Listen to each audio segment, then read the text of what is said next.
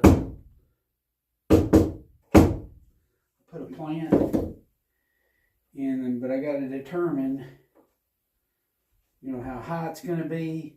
If it's going to cover the deer up in any certain way, and I basically want small ground cover for the most part, and then it's going to have dirt. But then I've got, you know, little small stuff like this that looks real good. And so I'm going to put that in strategic places. So what I'm going to do is just staple my plants, and then I'm going to put a glue base and put dirt on top of the glue. And we're going to see what it looks like. Yeah, like on all these plants, I'll just bend the end a little bit where it'll hold. And then if I'm happy with the spot where I want it to be, then I'll just, you know, throw some staples in it.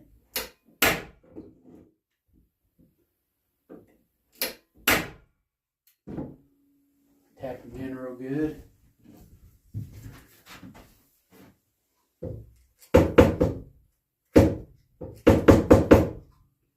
Make sure they're going to hold good.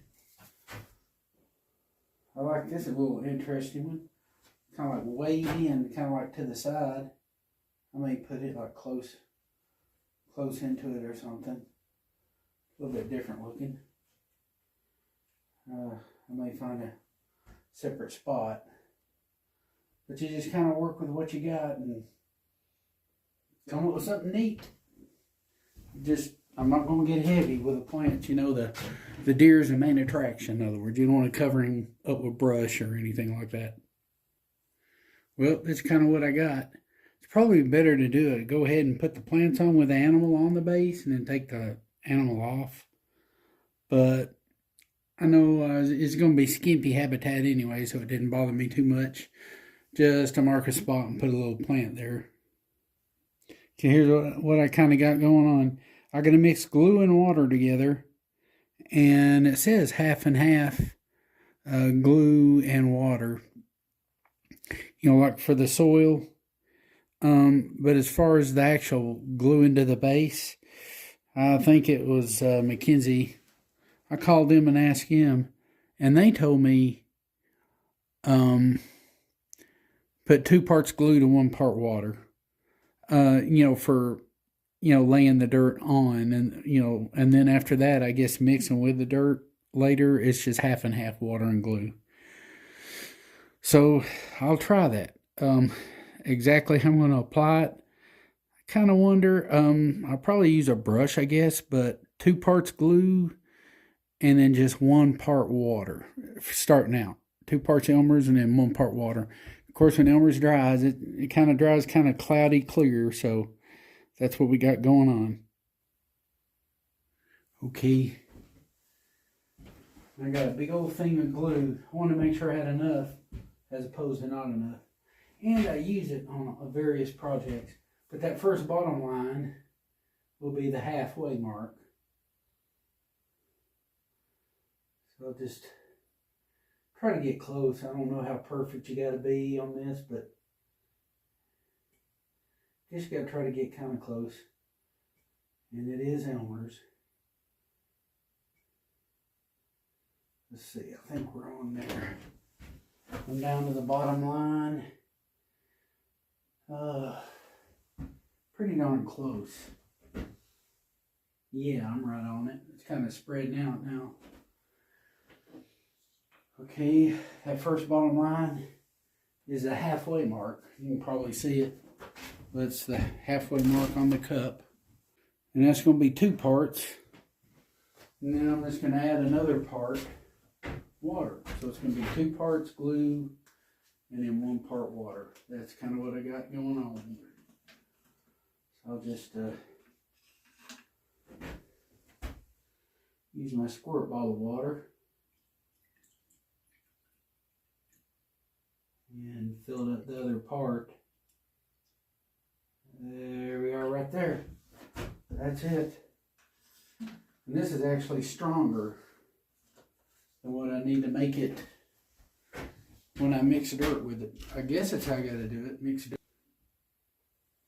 I guess we just gotta mix this real good. A blender would be great, I guess. Like they use on alginate and stuff. See, alginate's got a short time that you can work with it, so a lot of people will use a blender, blend that stuff up. And that's kind of what I'm doing here, trying to mix it real good.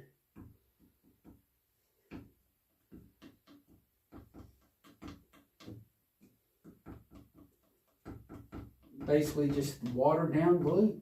That's all it is. And I probably want to be kind of quick with it. After all, it is glue. And glue has a short time that you can work with it. So, without further ado,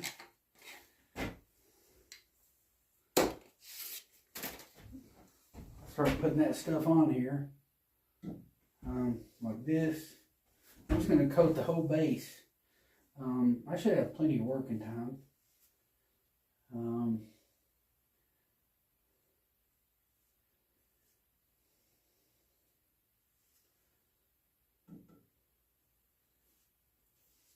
I hope that's enough. It should be.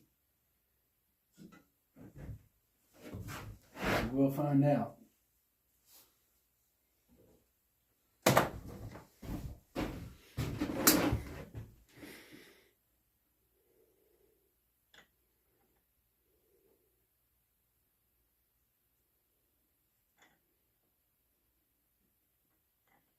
There we are.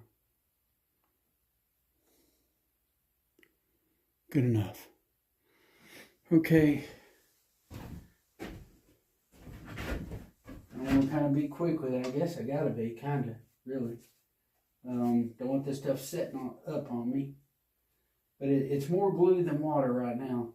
But later, when we just use the dirt, it's gonna be half and half. So I should have mixed more. I was trying to determine how much I need. Didn't really know. But I guess we could get half of it now and then do the other half.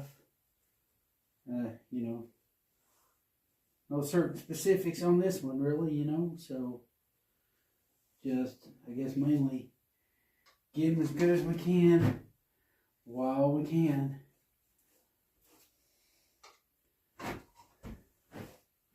I got enough to cover half, so that's what I'll do, I guess. Or I may go ahead and just mix more up and get the whole base covered. Yeah, that's a good thing to do. Get these plants right up here. All that dirt. Yeah, this is not lasting near as long as I thought it would, so.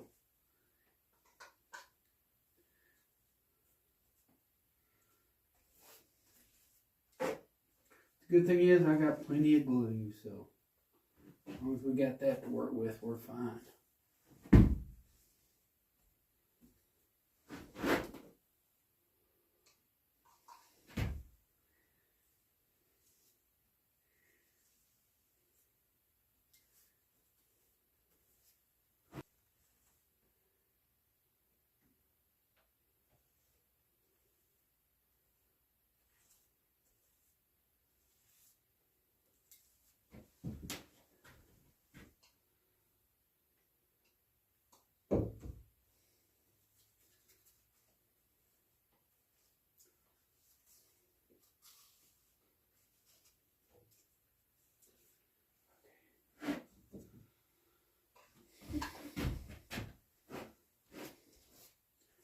I think I'm going to go ahead and just mix enough to do the whole thing at one time so we don't have to mess around with trying to partially do things, You don't want to have to mess around with doing that.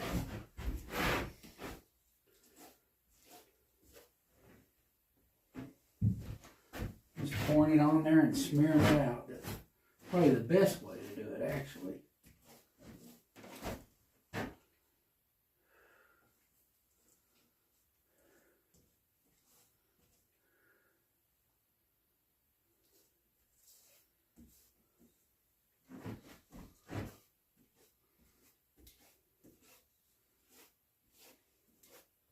That's, well, you can see what it's starting to do on my brush.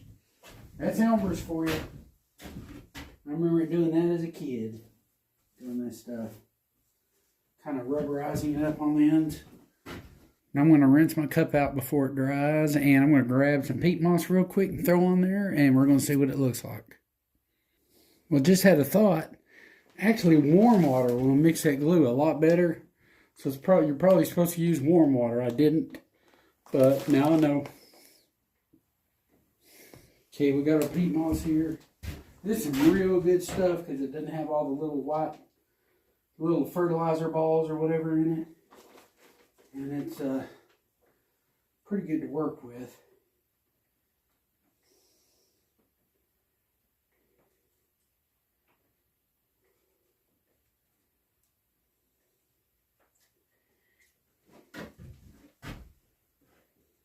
Now, a lot of this is going to come right back off, of course. But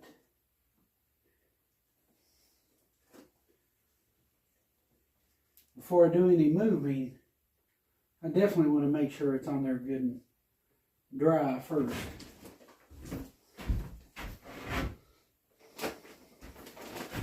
Let's see what we can do here.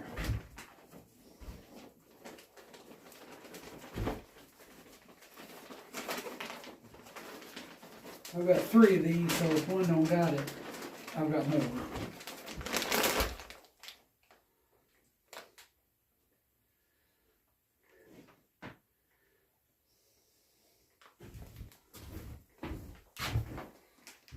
Now,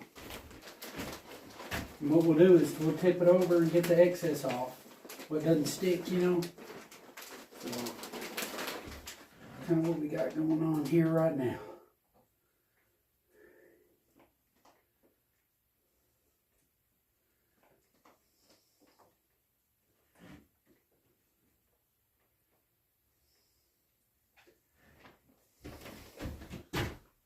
I know a lot of people just throw dirt down and don't do anything else.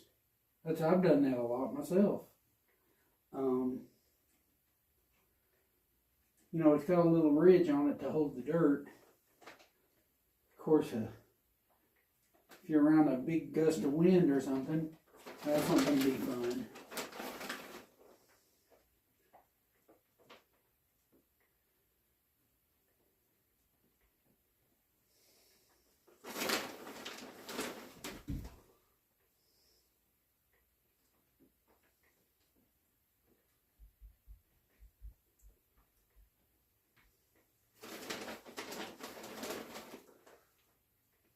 This stuff is the best stuff to make dirt out of. It's better than any kind of potting soil because potting soil has all that little fertilizer balls in it and stuff. So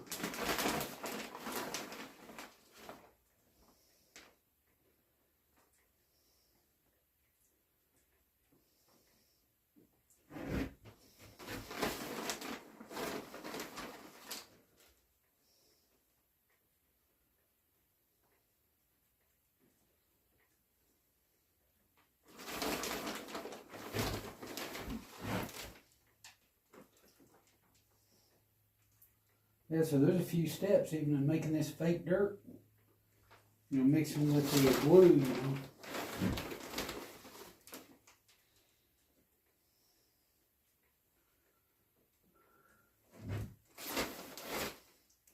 But that stuff by far is not dry, so that helps. I think it mixed good enough that it's going to do what it's supposed to do. I hope.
This base had plenty of time to dry. You know, the gloss that I put on it, I used some kind of wild stuff. It didn't work as good as I wanted it to work, but polyurethane gloss with stain mixed together, and it didn't seem to do too hot of a job, but good enough. I'm not going to mess with it. Definitely has a wood-like finish, though.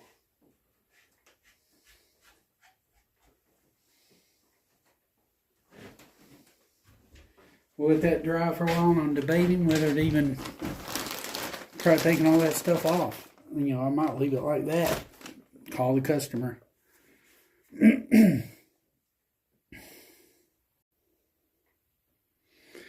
Well, this is kind of what I got. Now, the way they advise you to do it, like McKenzie Taxidermy, mix 1 part glue to 1 part water. I guess warm water. Then you mix your dirt in it, and then you put your dirt on with a spatula or a brush or whatever you got to put it on. And then you let it dry. And then you got dirt that's not going to go anywhere. It's stuck. I've mounted a lot of stuff in the past where I just throw dirt on there and it's good enough. So I'm going to leave it up to you. Whether you want to go the extra step. Basically what it is all this dirt right here. I got to tip it over, probably dump it in the floor and sweep it back up and use it again. But what it is the glue underneath is going to hold what dirt it can hurt, what dirt it can hold.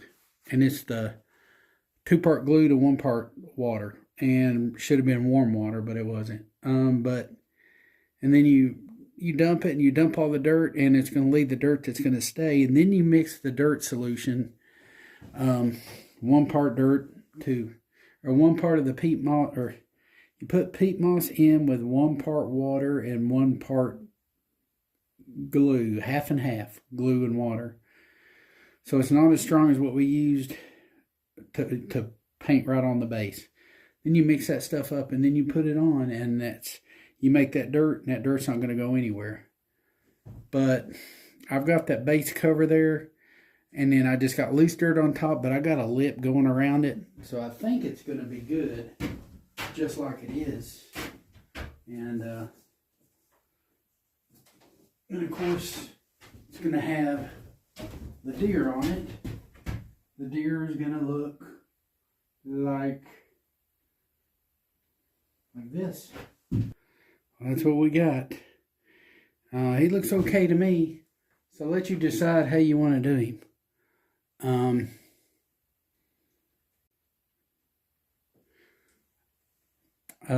This is how I mount a full body mount deer. I lost a lot of footage. Sorry about that. But this is how I mount full body deer on a base. And that's how I do it. That's how you mount a full body deer. In this case, a piebald.